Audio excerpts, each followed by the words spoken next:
Como vimos en videos anteriores, ya sabemos hacer clic, así que básicamente vamos a ignorar el clic a este botón.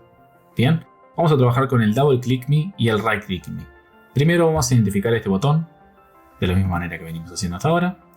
Este es el botón, copiamos el XPath, nos aseguramos de que haya una sola ocurrencia, así que vamos a nuestro código y acá vamos a escribir el comentario de comenzamos a trabajar con el botón de double click.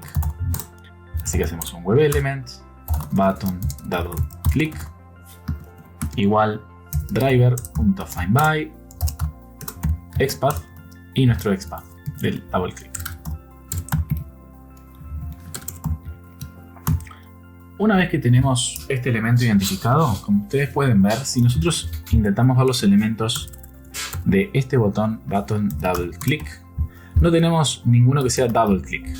Bien, para esto tenemos que introducir el concepto de actions, que actions es una librería que nos provee Selenium para poder realizar otro tipo de acciones que Selenium por sí solo no nos permite. Entonces, actions, tenemos que definir, instanciar un objeto action, new actions, y a actions le pasamos el driver que estamos utilizando nosotros para que actions pueda interactuar con los elementos de manera correcta.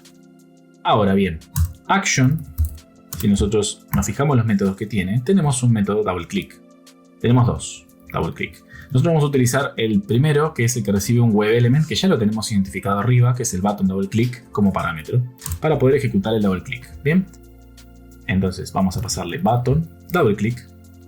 Y para que se puedan ejecutar las acciones del action hay que terminar los métodos con las siguientes llamadas.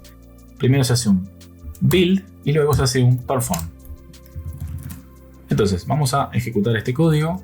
Primero ponemos un waiter de 5 segundos para que vean si el mensaje realmente se despliega. Que nosotros si hacemos double click a este botón se tiene que mostrar este mensaje. Así que vamos a correr nuestro código.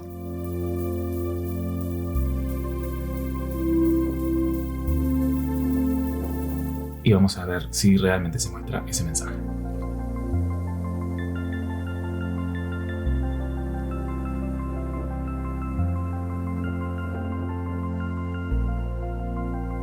Perfecto. Como pueden ver, Actions correctamente hizo doble clic en el botón double click me.